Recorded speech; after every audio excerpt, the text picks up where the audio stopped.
Hey, everybody. I'm Kyle Kurzhal. Today we've got Leo with us. Leo had some questions about the Gator method with Pace Morby. He saw me post in the Pace Morby's creative finance real estate Facebook group. And so he wanted to follow up with some questions with me. And I thought maybe this would be helpful to a lot of other folks who also had questions about the program. So, Leo, it's nice to meet you, man. Nice to Um, meet you too. hope you're doing well today. So Leo, if you don't mind, I'd love to just hear a little bit about you and what you've got going on. Um, you know, we can work our way into the Gator stuff. I just want to get a sense of like what's going on in your life. You know, what about real estate is interesting to you? What are your goals? And then we can answer your questions and see how maybe it does or doesn't align with your goals. Oh, yeah. So, of course, just trying to build my real estate portfolio. But in Mm. order to do that, of course, you need capital. So I started just recently started trying to wholesale. And then upon research, doing more research on wholesaling, came upon the Gator method and realized that I might be interested in because I do have some cash, saved on the side that may be useful to build more capital, to build more, again, build my portfolio. And here we Gotcha. are. Cool, man. So your long-term goal is to build a portfolio of real estate. hmm And so you're trying to take those initial steps to build up the capital to start then acquiring real estate. Is my understanding correct? Yes, sir. Okay, awesome, awesome. I'm actually in a similar position. So a couple months ago, I actually joined Sub Two and Gator Method back at the end of June 2023, Mhm. and my long term goal is to do like business acquisitions, and then also to do real estate acquisitions to kind of balance out the portfolio. Um, and I realized that I needed to get some cash flow going uh, to be able to do those things. And so that's originally why I joined both of those programs. And I realized that I needed to learn some things about real estate in particular, and I saw some opportunity in Gator. Um, so that's awesome, man. Um, maybe we can start delving into some of those questions that you have, and then we can have just a conversation. Like anything that you can think of, any questions that you have along the way, feel free to interrupt me, ask another question. Like I want to make sure that you feel confident and comfortable with the information that I'm able to present to you. Sounds good. So what's your first question? Like what would you like to know, I guess, about Gator Sub 2, whatever Mhm. you want to ask.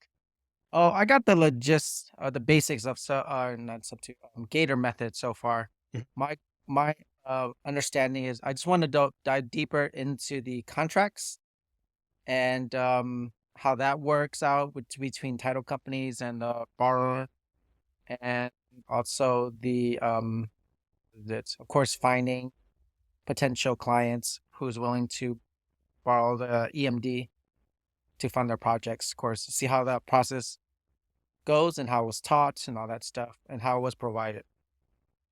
Okay, gotcha.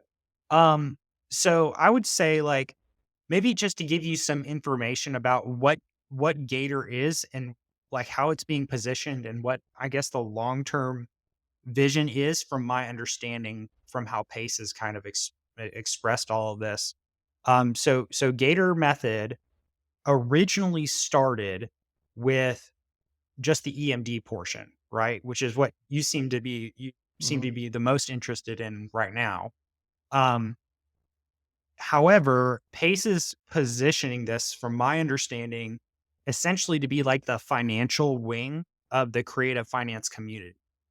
And so he's building up a couple different arms here. He's got like the sub two portion. He's working on doing like building up a community of transaction coordinators to handle the transactions.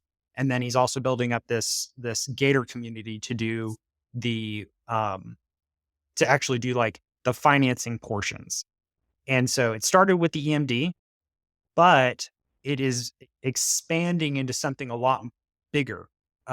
So stage one is the EMD. Stage two is okay, how do we then, as Gators, connect people with like hard money lenders. And there's ways to do that so that way you get paid as like a referral. Mhm. There I actually have a hard money lender.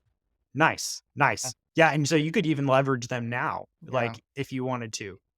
Stage 3 and beyond is starting to get now into, okay, how do I operate as, like, a private money lender myself?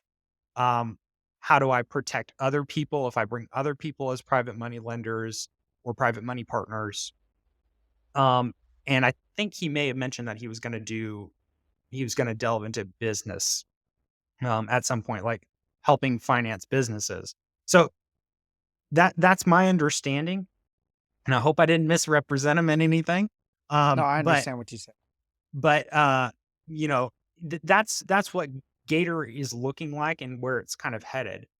And so for that EMD portion specifically, now let me take a step back to that very first thing. Um, my observation after being in Gator is is that, maybe people think, and I had this conception initially as well, that there was just gonna be this overwhelming immediate demand for earnest money right out of the gate, and I was gonna be able to just start making tons and tons of money using my own money. And, what I've kind of learned, and discovered since joining is that you have to think about this definitely more as an active business. Um, so there is definitely the process around, um, lending out your EMD, and, you have to, like, have contracts in place and certain processes that you follow because it is kind of dangerous, um and a little bit risky if you don't. Like there's a lot of ways that you can mess it up, and so you have to really know what you're doing. Um, the other part of that is that the business is also active in terms of needing to find leads. So, you doing some wholesaling yourself, starting to do some wholesaling, right? You probably have seen a lot of people talk about like how they structure their earnest money, I imagine, Mhm. um, in order to open up escrow on their deals and get their deals done. And I imagine probably a lot of people have said, "Well, you don't need earnest money," or, "Oh, you need Some. very little earnest money." Like, Yeah. what have you heard? I just curious. I mean, pretty much what you just said. Sometimes you don't need it, but you don't need a lot of it. You just need to put something down just to secure the contract or the agreement. Pretty much, yeah, what you just said. Right. So there is a need, but you have to find the right people. And um some of it is also education too. Because like there's a lot of reasons why a wholesaler might need EMD that they don't necessarily realize if they haven't been trained. Like one example is um, in terms of the law, you have to have standing in order to enforce a contract. And so, if you say open up a purchase agreement with somebody, try to get a property under contract, if you haven't put down a reasonable amount of earnest money and the seller decides to back out, it's going to be very hard to uphold it in court because you don't really have standing if you don't have the EMD in place, right? But not a lot of people know that, and so some of that is also an education portion part, right? So like from the perspective of being a gator for EMD specifically, there's the processes that you have to learn. You have to have the contracts, learn how to use the contracts. um, there's the leads that you have to generate. So you have to find people who actually need these things, and then you also need to educate people.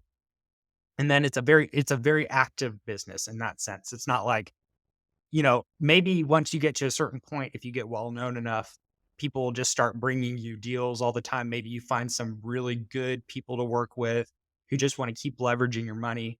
But it's not going to just like immediately happen overnight for sure. Yeah. um, and so the reason I say that is not to scare you off from it. Definitely not, because I think there's definitely opportunity for a lot of people in the space. Um, but I also don't want you to be under the misconception that it's just going to immediately happen overnight, right? Yeah, no, that Um, makes sense. You need to grind a little.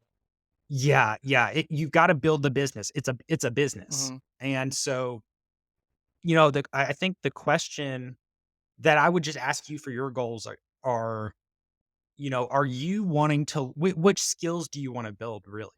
Like, there, because you can make money in lots of different ways. Like, if mhm, you're talking about doing wholesaling, right? mhm, Um, but you're also interested in earning money with using your own money, and I think it's possible to do both of these things. Um, but I would also ask you, like, what skills do you wanna do? Because it takes time. Like, mhm. if you put all your time in this EMD portion, you can build the skills around the lendings, the transactional lending. Yeah. But that also means, like, trade-off is you can't build the skills in the wholesaling. You may Yeah, of not, course. Build one at a so time. I'm not gonna be do both simultaneously. right, right. So, like, what from your perspective, is there, like, one in particular that you prefer? Like, do you want to learn more about lending and that side of the equation, or do you wanna spend more time on the wholesaling side and learning how to close deals and identify what a deal is and things like that? Right now, just wholesaling first. Build it, get my system going where it becomes more automatic, you know? And then once I have more time after that's become a well-oiled machine, try to dive into another area of real estate. Okay. Okay, cool, man. Do you already have, just kinda curious, do you already have, like, a team that you're working with? Like, have you made any kind of connections, even with maybe with some sub-2 students or anything like that, that you could do Actually, business together with? no sub two students, no. Just working Okay. with other wholesalers. I've been talking with them. Yeah, JV, possibly JVing some deals. That's it. Okay, cool. Mhm, Um, maybe we need to get you hooked up with some sub-2 students that mhm, are looking to, um, expand their operations. mhm, Um, that might go a long way for you to do a lot more deals. mhm. Excuse me. Um, are you, are you in any other communities? Like, are you in Astro or anything like that? No, I've been hosted community, but not Astro. Okay. Okay, cool, cool. Um, all right, man. Well, I'm maybe we can have a conversation, offline, because I don't want you to Yeah, have to give a lot of your personal information yeah, yeah, away and yeah. what you're doing. Um, but maybe we can have, like, an offline conversation about what markets are you focusing on? Like, are you doing nationwide? Are you focusing on a particular market? Mhm. And then maybe we can talk about, like, hooking you up with somebody. Like, maybe I can reach out in sub two and ask people, Yeah. if you've got, like, a particular market, I can maybe reach out and ask some people in that market for their buy boxes, and then you could work backwards from there. Yeah, man, that sounds good. That's what they say, right? In real estate, always build your community, right? You guys Yep. sharing deals left and right, so it doesn't hurt to know more people. Yeah, absolutely, man. Um, so as far as the Gator stuff and the lending or anything like that, do you have any, like, any additional questions you wanna ask? Anything that I can give you additional insight on? Um, I guess you answered most of it, but now how so far after your course there, how's Gator been, or how's the I guess the lending been going for you? Yeah, that's a great question. So, I'll give you some good news and some bad news. There's always good news and bad news. There is, and I'm gonna be very honest. I'll be very honest with you. Yeah, I'll be careful not to give too much detail on the bad which is fine. news because I also don't wanna just, I don't wanna throw people under the bus. But, Yeah, we can share that um, privately. uh, I will say I can say publicly that I did at one point lend money to somebody when I first joined the community. So this is the bad news. Mhm, I loaned money to somebody and I didn't properly secure my risk. I did the thing that I was not supposed to do, which mhm, Pace told everybody not to do. And I didn't make sure to have proper collateral in place. Um, didn't have the proper JV agreements in place, and I lended out that money. And unfortunately, I did not get repaid that money. And so I'm an example of what not to do in that case, and learned my lesson the hard way, and it was a good lesson to learn. I'm gonna remember that, forever now. And Yeah. also, if somebody brings something to me now, I'll be like, "Hey, do you have XYZ?" Right? Mhm. The other thing I did not do was I did not lean on my community.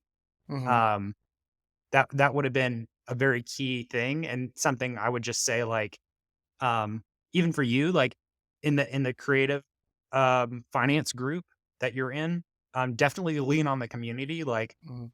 find connections in there with people. If you've got a question you're unsure about something, definitely post it in there because Mhm. people will be able to respond to you, and then you can follow up. And, you know, there's a lot of people who are willing to help other people Yeah. when something comes up that they're unsure about. So I You should being have one of leaned them. on my community.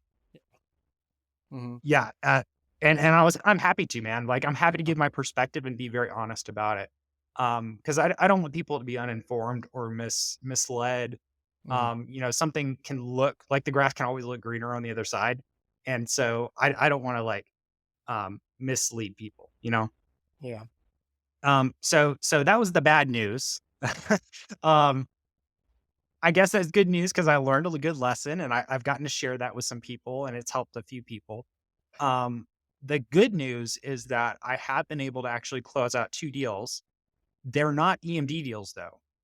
Okay. So, I'm actually still working on building my leads, building relationships with people, with other Mhm. wholesalers, folks like yourself, who might need earnest money for their deals.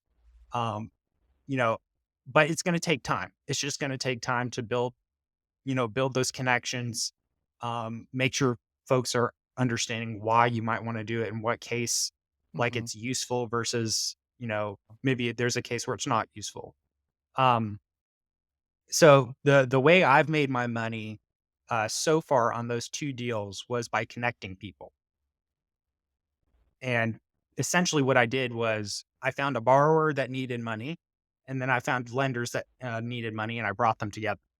Um, and actually on those 2 deals, technically I didn't connect directly with the lender. I actually connected with somebody else who had connections with the lender. And Got we it. worked together and split the fee and made Mm. money together on the deal. Oh, And then everybody nice. won. Nice. That's cool. Now you have a bigger network now with all the people you Yeah. work with in that one single deal. Yeah. That's Yeah. I nice. love it, man. I actually love the connector role because, like, in my mind, the more people you connect with, the more possibilities, like your possibilities explode, right? Like, because people have their own networks and those people have their own networks and you never know what you're going to get. Like, there's some crazy cool stuff that can happen. Yeah. Glad that worked out. Oh, I guess one question I had is when you were doing the paperwork for the loan, um, what kind of collateral were you guys looking for to um, on the contract? Yeah. So maybe to clarify some things. So for things like earnest money or double closing, those are transactional loans. So those all happen in the context of title, and there is no collateral on them. Okay, that's what I So was saying, thinking. yeah, that's why, like, the paperwork and the processes are super, super important. If you do not follow them or have them in place, you can easily lose your money. Mhm. So Okay. it's actually that's also why it commands, like, a higher return. So, like, Mhm. you might hear, let's say I was to lend $1,000. I'd probably be looking for somewhere between 3 to 4 times, that as a return or as profit for that $1,000. And that would be paid out of, like, the assignment fee from the wholesaler. And the reason I do that is because of all of the risk that I'm taking on by lending out my money. There's so many potential ways that things could go wrong that I like it has to be worth my time, right? And then I'm also locking my money up in escrow to Mhm. do that. So with the transactional loans like earnest money or double closing, there's no collateral. Mhm. Um, for private loans, and hard money loans, the collateral is either the property itself, the subject property, or you can sometimes cross collateralize if there's not enough equity. And Gotcha. so that's another way that you could do something like that. Mhm. That makes sense then. Yeah, you didn't do an earnest deposit loan. You did a hard money loan for that first Um, one. yeah. So you mean for that first one that I failed on? Yeah, yeah, yeah. Yeah, on that one, that was a unique situation because it was, it was actually not on real estate. Oh, okay. Yeah, it was for a business. What I did was I asked for equity on the business, um, and asked to be added to the operating agreement as like a partner. But the challenge, the issue that I ran into was there really wasn't any kind of like assets in the business itself that to back the loan. Like there wasn't any kind of existing equipment. There wasn't any kind of already existing cash flow or accounts receivables or anything like that. There was no Mhm. collateral. And so basically I just gave like a startup loan, like an unsecured That loan. seed money, unsecured Yeah, seed money. I gave an unsecured loan to somebody. And, it just wasn't very wise. So that's the lesson I learned, you gotta really make sure like, the right way to have handled that situation would have been, I should have done a lot more due diligence. I should have taken a little bit more time, because we tried to turn it around within, quick, like a couple days, Mhm, and I just didn't do my research. And then mhm, I should have also followed up with somebody in the community who had experience doing those things or could have guided me on how to do that in a mhm. less risky way. Yeah, okay. Well, it's a lesson you learn. Some Yeah. lessons more expensive than others. Yeah. Yeah, Yeah, man. That but one was worth its it's weight in fun. gold though, because I will take that and forever. Now I have a story to tell people Mhm. and I can say, "Hey, don't do this thing because I did this thing." Yeah, And I will also remember it for my own deals. So mhm, yeah, and now I'm much wiser because of it too. I hope so. I hope it's helpful to you. Yeah, yeah, it Um, is. the lender, I will say, man, like, you can definitely leverage your own capital. I would say, like, if you're interested in the lending side, and in using some of your own money on the lending side, you could still do that. Even if you're just focusing on being a wholesaler. Um, the way I would do it if I were in your shoes is I would partner with somebody who knows what they're doing and make sure that they truly have a good track record. So you could partner with, there are tons, you could say, "Hey, I need a sub two student."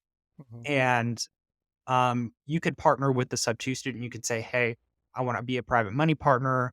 Um, and, you could be an investor in deals that way. mhm. Um, what I would do is, if I were you, I would lean on me, to vet that person and make sure they're actually a sub two student Yeah, because you can't see like there's no way really for you to know unless maybe you reach out to the sub two support team mhm, or unless you already know a sub two student who can yeah, actually go look. in the Um, community. right. Yeah, Right. So, don't just trust anybody and everybody. of course, But yeah. like, if you wanted to be the lender, you could do that. You could partner with like an end buyer who needs private money partners. You could partner with somebody like me who Mhm, does funding connecting. Like I help connect borrowers to lenders. mhm, Um, and so, I could help, for example, say, "Hey, Leo, you might need to look out for these things on this deal. Here's a deal. These are the things to look out for. This is how we can secure you." Things like that, mhm, right? Um, you could go work with somebody else and you could just ping, you could say, "Hey, Kyle, like I have got a question about this and I'll be happy to answer your question." Um, but that would be a really good way for you to kind of get your foot in the door and make your money earn, um, you know, essentially not just let your money sit there in the account. If you want it to work for you, just make sure you get a vetted person who really, really knows what they're doing. mhm. Um, And we could talk about all the different ways on how to do that as well. Yeah, that's good. Yeah, I'm glad I met you then. It's gonna be very helpful in the future. Yeah, man. Absolutely. Do you have any more questions that I can answer for you? I think that's it. Those are the main ones. Okay. Yeah. Awesome, Okay. man. Well then I guess we'll end the video here, and then we can stick around and talk some more, if there's anything else you want to chat about more Okay. privately. Yeah. Do that. All right. Thanks, Leo. Yeah.